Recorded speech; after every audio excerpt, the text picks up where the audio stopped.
ಶಾಹಿದ್ ಅಹಮದ್ ರವರು ಗೌರಿಬಿದನೂರು ಅಲ್ಪಸಂಖ್ಯಾತರ ನೂತನ ಅಧ್ಯಕ್ಷರಾಗಿ ಪದಗ್ರಹಣ. ಗೌರಿಬಿದನೂರಿನಲ್ಲಿ ನಡೆದ ಪದಗ್ರಹಣ ಕಾರ್ಯಕ್ರಮದಲ್ಲಿ ಮಾಜಿ ಶಾಸಕರು ಹಾಗೂ ಮಾಜಿ ಕೃಷಿ ಸಚಿವರಾದ ಎನ್.ಎಸ್. ಶಿವಶಂಕರ್ ರೆಡ್ಡಿ, ಕಾಂಗ್ರೆಸ್ ಮುಖಂಡರು ಹಾಗೂ ದಲಿತ ನಾಯಕರು ಭಾಗವಹಿಸಿ ಕಾರ್ಯಕ್ರಮಕ್ಕೆ ಗೌರವ ತುಂಬಿದರು. Bureau report, ರಾಷ್ಟ್ರಧ್ವನಿ news Kannada. Naresh Babu, Gauribidanur.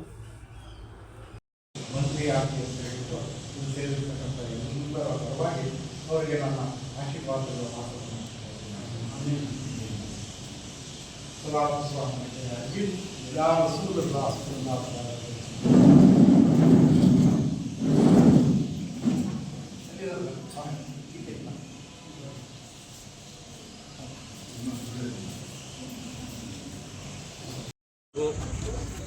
ಎಚ್.ಎನ್. Narasimhaiah ಶಿಕ್ಷಣ ಮತ್ತು ವೈಜ್ಞಾನಿಕ ಪ್ರವಾಸೋದ್ಯಮದ ಅಧ್ಯಕ್ಷರಾದ ಸನ್ಮಾನ್ಯ ಶ್ರೀ ಎನ್.ಎಸ್. ಶಿವಶಂಕರ್ ರೆಡ್ಡಿ ಅಣ್ಣನವರೇ ಮತ್ತು ಹನುಮಪ್ಪ ರೆಡ್ಡಿ ಅಣ್ಣನವರೇ ಹಾಗೂ ವೆಂಕಟ ರೆಡ್ಡಿ ಅಣ್ಣವರೇ ಮತ್ತು ಇಲ್ಲಿ ಸೇರಿರ್ತಕ್ಕಂಥ ಭಾರ್ಗವ ಅಣ್ಣನವರೇ ಮತ್ತು ಇಲ್ಲಿ ಸೇರಿರ್ತಕ್ಕಂಥ ಎಲ್ಲ ಹಿರಿಯರೇ ಮತ್ತು ನನ್ನ ಸ್ನೇಹಿತ ಮಿತ್ರರು ಎಲ್ಲರಿಗೂ ನನ್ನ ಹೃದಯಪೂರ್ವಕ ಕೃತಜ್ಞತೆಗಳನ್ನು ತಿಳಿಸ್ತೀನಿ. ಮತ್ತು ನೀಡಿದ ಜವಾಬ್ದಾರಿಯನ್ನು ನಿಷ್ಠೆಯಿಂದ ಕಾಂಗ್ರೆಸ್ ಪಕ್ಷಕ್ಕೆ ದುಡಿಯುತ್ತೇನೆ ಎಂದು ಈ ಮೂಲಕ ನಾನು ನಿಮ್ಮೆಲ್ಲರನ್ನು ವಂದನೆಗಳೊಂದಿಗೆ ತಿಳಿಸುತ್ತೇನೆ.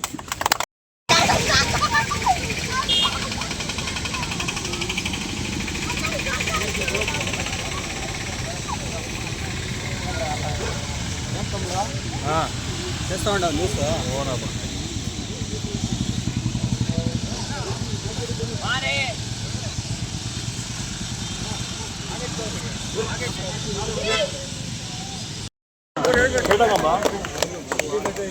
ಜೋರದ ಚಪ್ಪಾಳೆ ಮುಖಾಂತರ ನೂತನವಾಗಿ ಆಯ್ಕೆಯಾಗಿರ್ತಕ್ಕಂಥ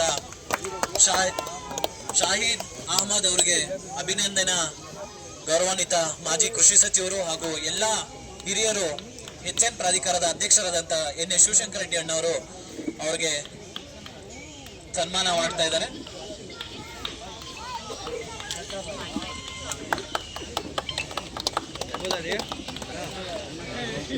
ಈ ಕಾರ್ಯಕ್ರಮದ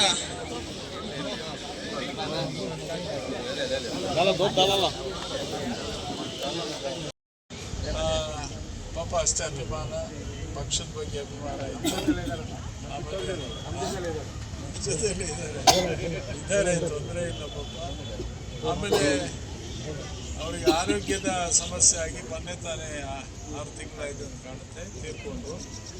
ಆದರೆ ಆ ರೀತಿ ಅನೇಕ ಕುಟುಂಬಗಳು ಇಲ್ಲಿ, ಮುಸ್ಲಿಂ ಕುಟುಂಬಗಳು ಮತ್ತು ಬೇರೆ ಬೇರೆ ಹರಿಜನ ಬಂಧುಗಳು ಮತ್ತು ಬೇರೆ ಎಲ್ಲ ಕಮ್ಯುನಿಟಿಯವರು ಕೂಡ ಕಾಂಗ್ರೆಸ್ ಪಕ್ಷದ ಬಗ್ಗೆ ಒಲವಿರ್ತಕ್ಕಂಥ ಜನ.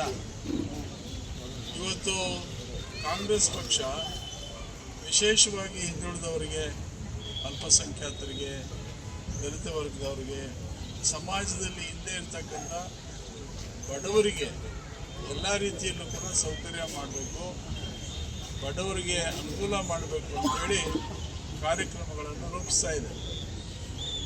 ಇವತ್ತು ಕರ್ನಾಟಕ ರಾಜ್ಯದಲ್ಲಿ ಮುಸಲ್ಮಾನರಿಗೆ ವಿಶೇಷವಾದಂಥ ಸೌಲಭ್ಯಗಳನ್ನು ಅವರಿಗೆ ಒದಗಿಸಬೇಕು ಅಂತೇಳಿ ಮುಸ್ಲಿಂ ಮೈನಾರಿಟೀಸ್ ಕಾರ್ಪೊರೇಷನಿಂದ ಮತ್ತು ಬಡವರಿಗೆ ಮನೆಗಳನ್ನು ಮಂಜೂರು ಮಾಡಿಸ್ತಕ್ಕಂಥದ್ದಿರ್ಬೋದು, ಲೋನುಗಳನ್ನು ಕೊಡ್ತಕ್ಕಂಥದ್ದಿರ್ಬೋದು, ಅಥವಾ ಇಂಡಸ್ಟ್ರೀಸ್ ಮಾಡಿ